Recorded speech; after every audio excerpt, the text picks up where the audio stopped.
After a 2-hour preliminary hearing, snake-handling pastor Andrew Hamblin had his case bound over to the grand jury.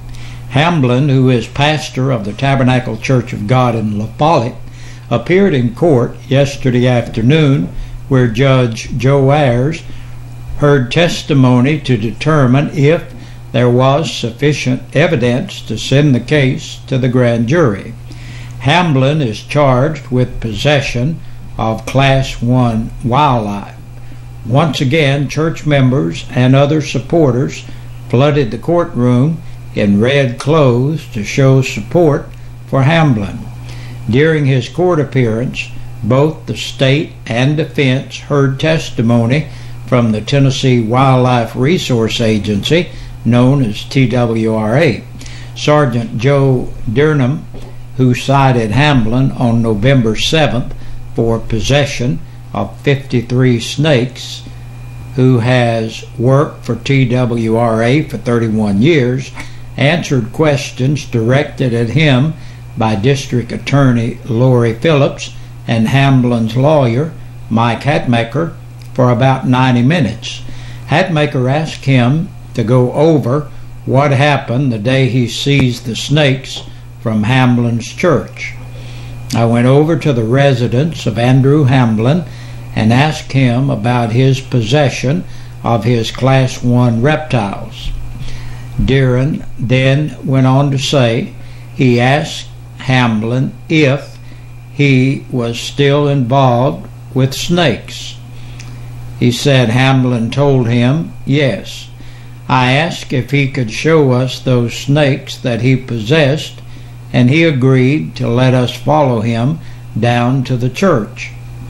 He also reported Hamblin unlocked the church and another room where the snakes were held, at which point he discovered 53 snakes. He then cited him and seized the snakes. Hatmaker asked if Durnan had in fact asked Hamblin if he was in possession of the snakes or if he used another word. He said he could not remember verbatim, but revealed that he had recorded the entire encounter with Hamblin and the recording could be played. The court took a brief recess while a laptop computer was set up and connected with speakers so the recording could be played. Hatmaker questioned why Duran went over to Hamblin's residence, asking if the TWRA had prior evidence. Duran said he had met Hamblin in the spring while he was working on another case involving snakes in Knox County. He made me aware that he had snakes then. Andrew asked me, when you come to my church, are you going to come in to get the snakes during the church service? Duran said, adding that the reason he finally went to Hamblin's home was because his captain sent him. Hatmaker asked why there had been such a long time lapse between the time that Hamblin allegedly made Duran aware that he had snakes and the November 7th seizure date. I went when I was told to go, he replied. After listening to the recording, the defense asked Duran why he had recorded Hamblin without his knowledge. He replied that he thought it was obvious he was recording because of the size of the audio and video recorder that he was wearing on his shirt. Durnan went on to describe the audio and video recorder for Phillips. Hamblin said after court was over that he had no knowledge that he was being recorded. Hatmaker asked if Duran if he had any other evidence other than Hamblin's own admission that he had snakes. Well, I asked him if he still had snakes, and he said yes. He took us to them, and he was the only one with keys to unlock the doors at the church to get them.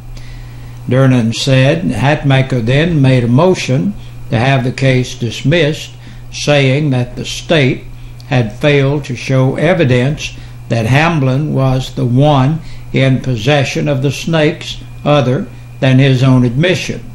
The law in this state says in order to be convicted of a crime, the state must show evidence other than his own confession, Hatmaker said. The district attorney argued the point, saying, as far as possession goes, the defendant was the only one with keys to the room the snakes were locked in. That was the words from Phillips, who said, "You all have a difference of opinion," Judge Ayers said.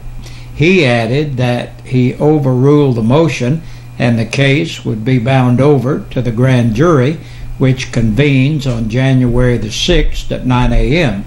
If found guilty, Hamblin could face up to 11 months and 29 days behind bars, as well as a $2,500 fine. Here is what Hamblin had to say on the hearing. 2 pages of records. That's how many records the 2013 Campbell High Cougars district champion football team set or broke. WLAF's Josh Parker says some records were even broken several times over the course of the Cougars' 10-2 year. Coach Justin Price, Coach Matt Price, and their team were honored at the halftime of the Campbell-Clinton basketball game Tuesday night at John Brown Gym. It was a split with Clinton for the basketball Cougars in last night's varsity games. The Lady Cougars dominated Clinton 67-41 en route to their 6th straight victory as Campbell County improves to 6-4. The Cougars lost for the 8th time through 12 games as the Lady Cougars play Unico County on December 26th in a 3 p.m. game at Fulton, while the Cougars play the same day at 8:15 p.m. against Maryville at Maryville. WLAF has all the coverage. No contact was made, but damage was done, causing injuries last night. According to Jacksboro Police Detective Mike Starrett, a car crossed into the lane of Sean Joseph Lane, who was riding a motorcycle. Starrett says around 9:30 p.m. Laney swerved to avoid being hit by the car and was forced to lay his bike down. As a result, Laney suffered head, back, and chest injuries and was flown by Lifestar to the UT Medical Center in Knoxville.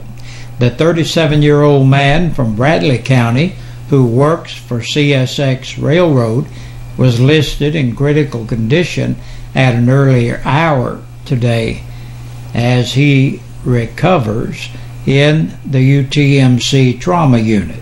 The accident happened in the La Follette-bound lanes in front of the Jacksboro Middle School.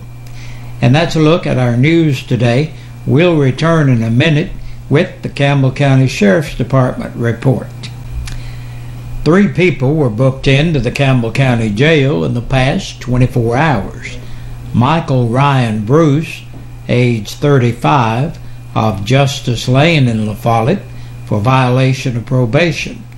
42-year-old Jeffrey Scott Hampton of Merchants Drive in Knoxville for driving while suspended, violation of the Tennessee financial law, and speeding.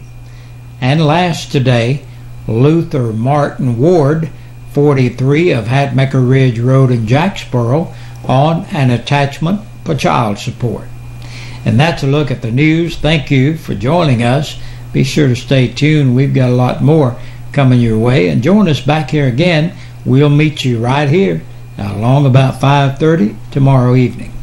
Hey, Big Josh with you once again on this Wednesday evening, looking at our birthdays and anniversaries. Our birthday and anniversary club is brought to you by your friends here at WLAF and Eastside Pizza and Deli. They're located in the Food Lion Center.